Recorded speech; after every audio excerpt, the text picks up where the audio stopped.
What's up, everybody? What's up, MGTOW? This is going to be a response video to the Anti-MGTOW Crimson Crusader. Oh my gosh.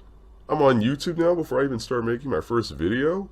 I'm actually quite flattered that someone decided to make a 30-minute video trying to debunk my comments. Also, I have to give you credit for that cool picture of that Crusading knight. It actually looks pretty cool. Maybe you can send me a link to that pic. Anyways, while I'm at it, you know what? I'm going to make a response video too. Ladies and gents, the comment wars has begun.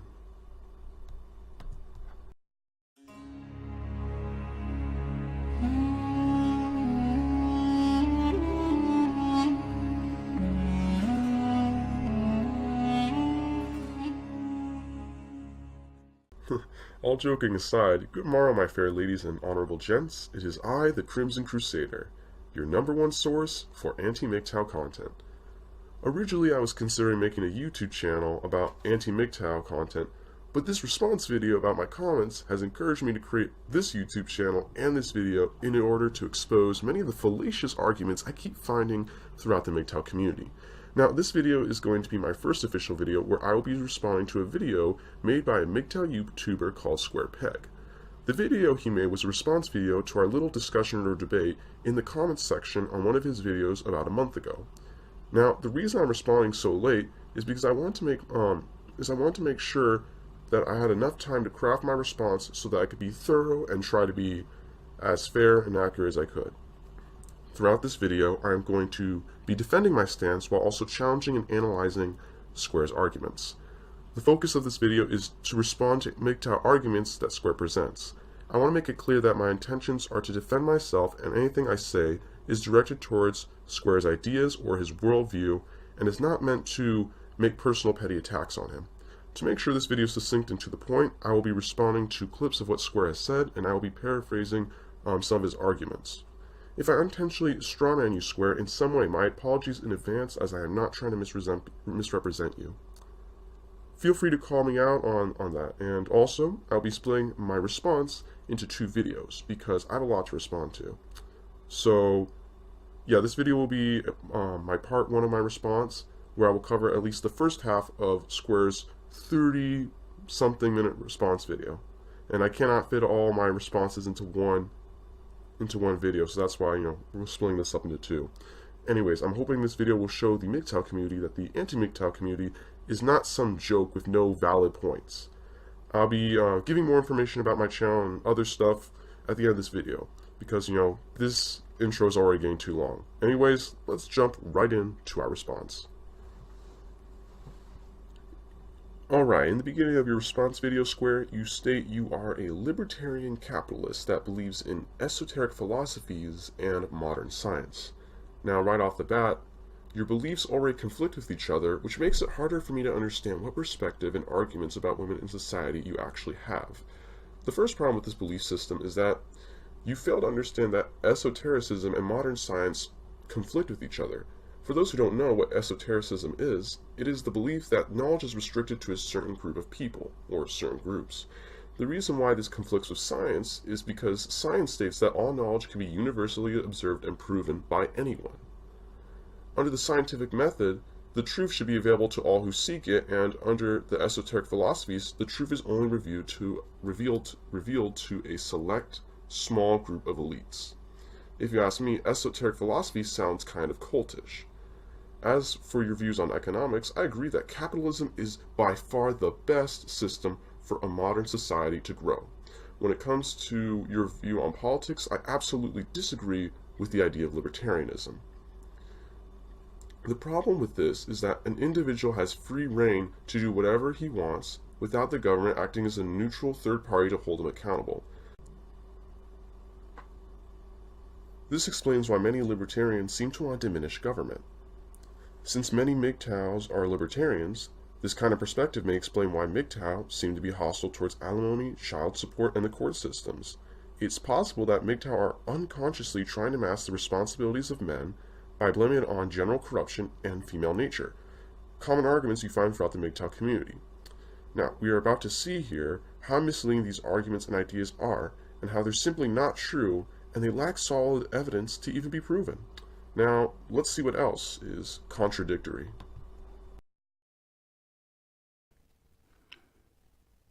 And throughout this entire discussion of the differences between men and women and the races and all these other things, I'm generalizing based off of general statistics. I mean, people are different, everybody's different, and there's unique people and talented people in every group. This is a little confusing. You're going to have to clarify what you mean because it seems that you are contradicting yourself yet again. You state that you make generalizations off general statistics while also claiming that everybody is different. Your comment about generalizations off general statistics suggests that you are stereotyping people who you claim are all different. My question to you is, how are you going to effectively prove that different people are somehow the same? What seems that you have a very egalitarian view of the world, where from reading your comments, it seems to me as if you believe that there basically are no cognitive differences between men and women. And the majority of the differences between men and women are external, physical, and sexual characteristics. And when it comes to thinking and reasoning and looking at the world, men and women basically view the world in the exact same way.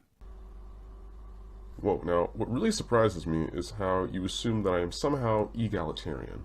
On the contrary, I do accept that men and women have different chemical, pathological, and neurological differences, and etc. I get all that stuff. I know science, too. For example, women generally think more emotionally while men think more logically. Now, just because I never directly gave a non-physiological reason that men and women are different doesn't somehow imply I believe men and women are cognitively the same. I will even go as far as to say I implied the opposite during our discussion in the comments section.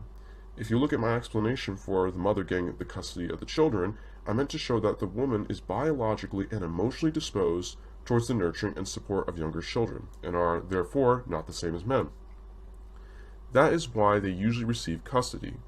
The courts favor co-parenting, and if a man is not allowed contact with his children or is allowed very little contact, this implies that there is some serious issue with the man in regards to what is best for his children.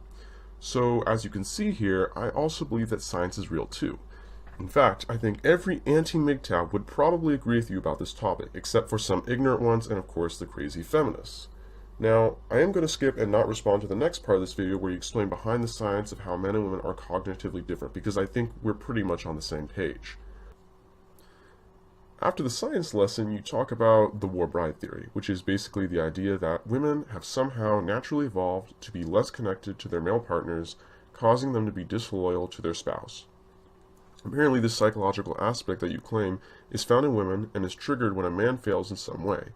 According to this theory, this came to be because of tribal warfare, where women were taken as prizes from defeated tribes. I find it interesting how you mix theory with scientific facts. While your theory is very interesting, I haven't found any reliable sources to suggest that this theory is even true. For all I know, this seems like something someone could have easily made up. You're going to have to cite a reliable source for me to even believe in this nonsense. Also, you forget during early human history, men were polygamous and had many lives. Psychologically, this created jealousy, anguish, and low self-esteem between the wives. These negative psychological effects were especially found in older women, which made them feel neglected, and with the man spending his time with other women, made her less connected to her husband. So you could argue that actually men's polygamous practices made women disconnected from men during early human history. However, with the introduction of monogamy, this effect seems to be reversed, as we don't see these problems as often as we do in polygamous marriages. Now, in the modern era, I think women are evolved, or have been evolved to be more connected to men because women seem to be naturally adept communicators in relationships. Women generally seem to be more in tune with their emotions and desires, which allows them to be more understanding. In a relationship, women are more likely to be connected with their spouse than the husband is because they crave social interaction. As you can see, women are very attached to their male partners because of their natural tendency to build rapport in their relationship. On the other hand, men are less connected to women in the modern world because they have jobs, obligations, which take up time, meaning they will have less time to spend with their spouse. then square, you try to link the war bride theory to women being able to move from relationship to relationship easier with not as much psychological problems, which you then use to explain why men commit suicide more than women. Now, this is a pretty slippery slope we're going on here, and before you jump to conclusions and make assumptions, let's actually look and see what's going on here. Now, you state that women secondarily get over relationships easier because they have larger support systems and because society blames men for the failed relationship. Now, while women get over relationships easier, it's not because society always blames men, but because of my previous point where I explained how women are psychologically more communal than men. It's because of this that women are more likely to talk to professionals to get help, and this explains why they have larger support groups. So I think your second point as to why women get over relationships easier is more realistic than a non-existent war bride theory or the conspiracy that society is trying to oppress men. Women do have lots of psychological problems in divorce, actually, and aside from heartbreak and low self-esteem, according to an article from the Huffington Post, women are more likely to have suicidal thoughts than men, which suggests women are more psychologically damaged than men if they are in a divorce, breakup, whatever. Because this issue is so complex, I don't think either of us can definitively prove why men are more likely to commit suicide, especially when we don't even have enough proof, but there are some theories to this. Now, here's some list of realistic theories I found on this Huffington Post article that suggest why men might commit suicide more often than women. So I think before we get to this conclusion, we really need to do more research, but here are the three theories. So the first theory is that men are more impulsive, and that's the first one here, and then the second is men are more likely to drink alcohol before suicide, which increases their chance of killing themselves. And finally, men are more willing to disfigure themselves when they commit suicide. I think these theories need some more work before we can even come to any conclusion here, but they do provide us with a more realistic perspective of what might be actually happening here. Now, if anyone else is interested in reading this article, I'll gladly put this down in the description box below so you guys can go check it out, and I really encourage you guys to do your own research here. After all this, you try to prove this theory by using the example of French women sleeping with German soldiers during World War II. Now, I'm going to have to explain and give everyone here a little history lesson. First of all, the problem with this is you are using a very extreme example while omitting a lot of information to push this narrative that the non-existent war bride theory actually and naturally occurs.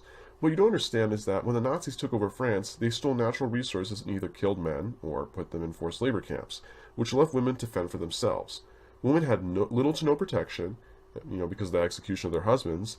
They were being rationed crappy food, and lots of the coal that was used for warmth was going to fuel Nazi railroads. If you were in this situation, you would probably do whatever you could to survive. Because of their desperate situation, many women resorted to sleeping, or dating Nazi officers in order to get supplies that you wouldn't normally get if you were alone on the street.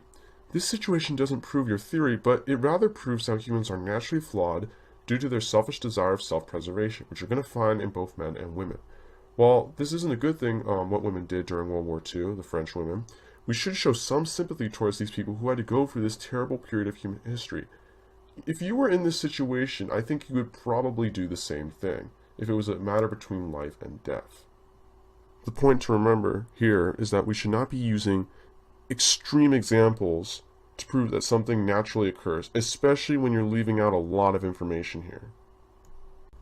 Then you talk about the male hero journey, which you claim is somehow part of heterosexual male psychology. So if a man is heterosexual, then this psychology is embedded in his mind. But if he becomes homosexual, does this psychology disappear? According to you, men will do anything in their power to get a woman because they believe they must sacrifice something or overcome some sort of obstacle.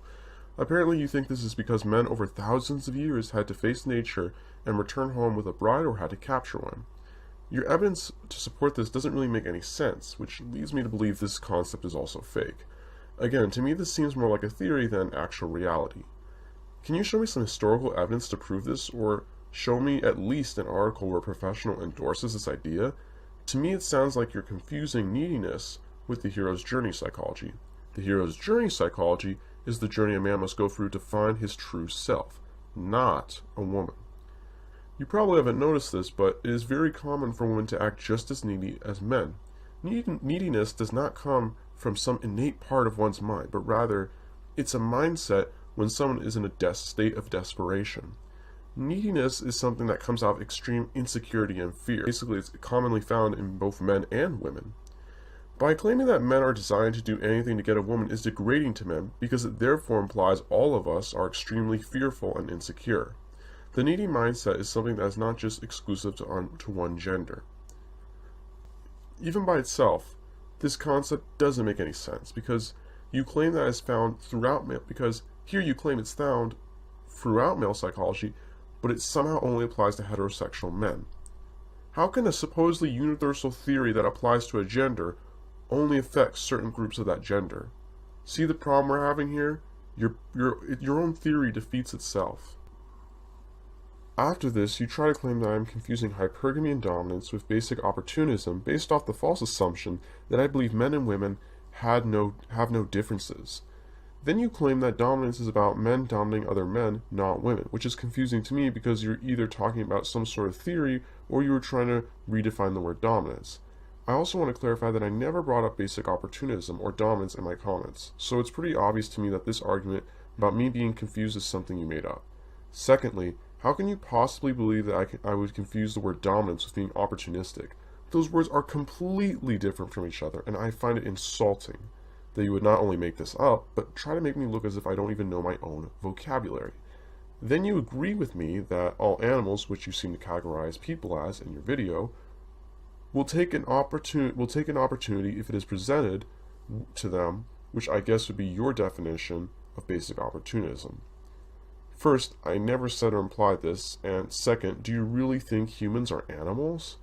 I think any person should find this insulting, because humanity is on a whole different level. What separates man from beast is that we can control ourselves, we can reason, we can create new ideas, we form our own cultures, and we can govern ourselves and build great civilizations. Furthermore, you argue that the main difference between hypergamy and dominance is how one goes about it. You fail to understand that these are two completely different concepts. What you're saying is like me saying the only difference between murder and robbery is how one does it. Moving on, you think that hypergamy, which according to you is defined as a woman looking for the most dominant man, is somehow the opposite of dominance, which you claim goes back to the war bride theory. It seems you're trying to argue that hypergamy exists based off the war bride theory. I believe that hypergamy exists, but I don't believe in the MGTOW's definition of hypergamy.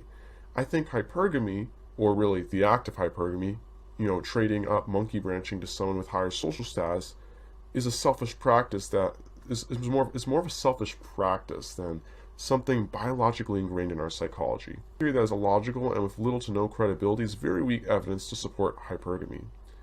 Really, the MGTOW definition of hypergamy is a theory of a theory that no one has to believe because it has not been proven to be true yet. Also, dominance and hypergamy are not opposites. It's like saying the opposite of water is light. Dominance and hypergamy are two distinct and different concepts that should not be confused as antonyms. I would argue that the opposite of hypergamy would be a woman that is looking for the weakest man. The whole argument you're making here is very confusing, and I think you need to go back and you need to make this clear so I can understand what you're saying. I know I've bombarded everyone with a lot of stuff, so I'm going to end the video on this note. From what I've analyzed so far, it seems to me that Square is omitting lots of information, consciously or unknowingly misrepresenting many of my points, and he is constantly contradicting himself, which sometimes makes it hard for me to process everything he is saying. While I do agree with some of Square's points, there seems to be a lot of misinformation here. Sadly, we didn't even cover half of Square's response video, which means I'm probably going to have to split my response into 3 videos instead of 2. This video here is only the tip of the iceberg, and there is so much more to talk about. While I haven't figured out my video posting schedule yet, I should be able to post the next part of my response next week. I also want to give a shout out to my ally in this fight against MGTOW, the Forbidden Thinker, who has been very supportive of my decision to create this YouTube channel. I will be leaving a link to his channel, and I highly recommend you check out some of his videos. Thank you for watching this video, and I will be back with the next part of my response video. If you find this video interesting, give it a like and share it with your friends. Make sure to subscribe and leave a comment telling me whether you agree or disagree with my points or Square's points. Until next time, my fellow comrades, fare thee well.